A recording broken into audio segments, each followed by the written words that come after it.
So let's return to that simple circular flow. We have households, we have businesses, and of course we have households selling their factors of production to businesses, being paid in return, and then we have firms making goods and services which they sell to households in the product market. So we've looked at the product market, and our product market consisted of demand for a particular good or service, and supply for a particular good or service. And that's what determined the price of that good and the quantity that was sold. We also have the factor market as another market in our simple circular flow. And the factor market, we said, was where we buy and sell factors of production. So land, labor, capital, and enterprise. And our factors of production are paid for with what we call factor payments. So land is paid for with rent, labor with wages, capital with interest, and we reward our entrepreneurs with profits. So we can actually construct demand and supply curves in the factor market just like we did in the product market. In fact, let's go and let's look at some examples of the factor market. So here is the labor market, and this is one of the factors of production, so it's a factor market. And here we have demand for labor. Well, who demands labor? Businesses need to hire workers, so they have demand for workers.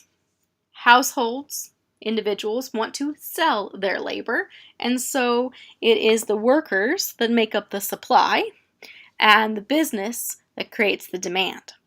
When demand and supply intersect, that's going to determine the wage.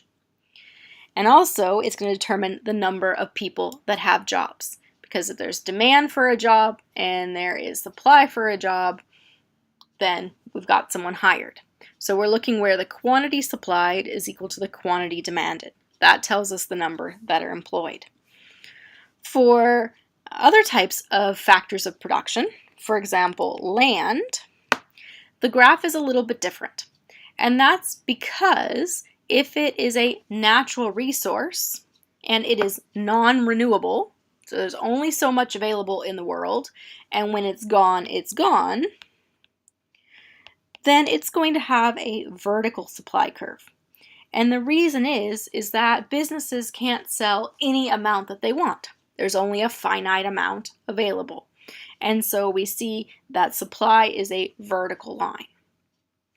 So if we assume, for example, that oil, there's a finite amount out in the world right now, based on our current technology, and we have demand for oil.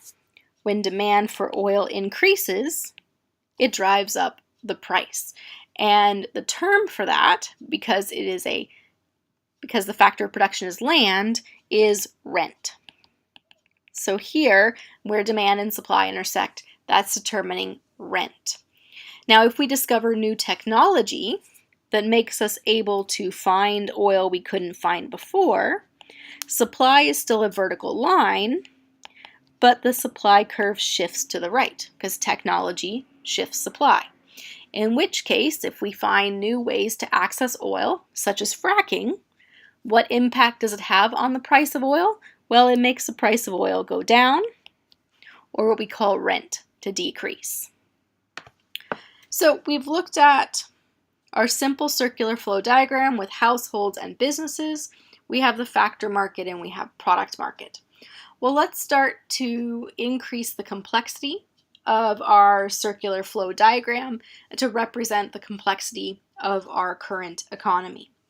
This graph currently has no banks, it has no government, it has no foreign trade. So we have to start to consider the role that that has in the rest of the economy. So now we're talking about what are called leakages and injections. So let's start with leakages. A leakage is when money does not go directly from the household to the firm. It takes a detour. So if money from the household, that national income, wages, interest, rent, and profits, if it goes somewhere else first, rather than going to buy goods and services that go to businesses, that's what we call a leakage.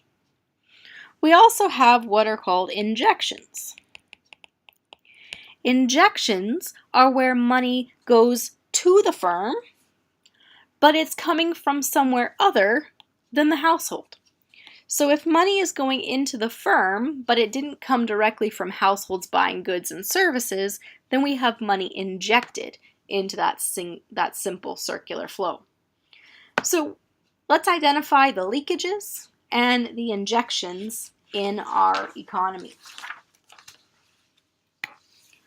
When it comes to leakages, okay, what can households do with their money besides buy goods and services?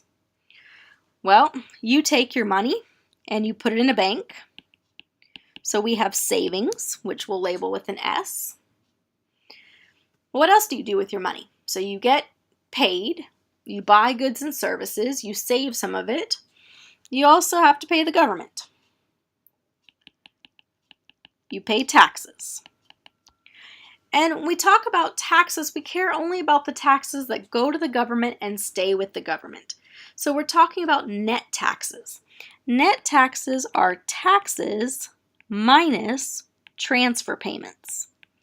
Transfer payments are when the government pays you. So think EI, CPP, AISH, any type of welfare payment. That's the government paying you. Where does it come from? It comes from taxes.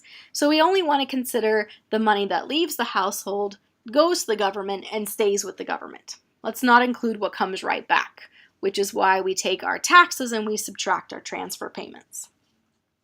So households get income. They can spend it on goods and services, but it can also leak out as savings or net taxes. It can also leak out as import spending. And this is a leakage because that money is going to buy goods and services made by other countries. And so it's not going to our firms. It's going to other countries' firms. So our leakages consist of savings, net taxes, and imports. Well, what about injections? Who else might buy goods and services from businesses besides households? Well, we have businesses buying from other businesses. If you think about Boston Pizza, well, Boston Pizza has to staff its restrooms, right? It needs paper towels, toilet paper. It doesn't make its own of those. It buys them from another company. And so when businesses buy from other businesses, we call this investment spending. So we're going to label this with a capital I, but this is businesses buying from other businesses. So in this case, we're injecting money in because there's money going to businesses that did not come directly from households. Who else might buy from businesses? Well, the government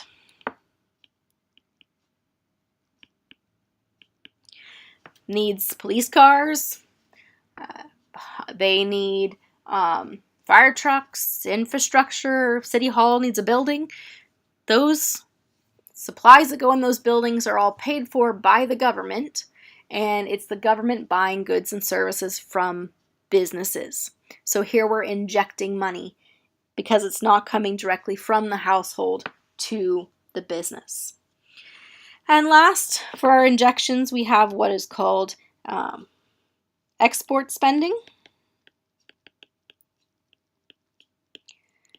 We'll label that with an X. Export spending is where our businesses are selling their goods and services to people in other countries. So exports, remember, the goods go out, the money comes in.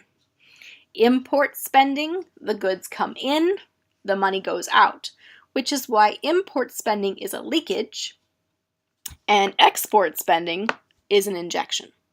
So the injections into our economy, money coming into businesses that did not come directly from a household is government spending, investment spending, and export spending.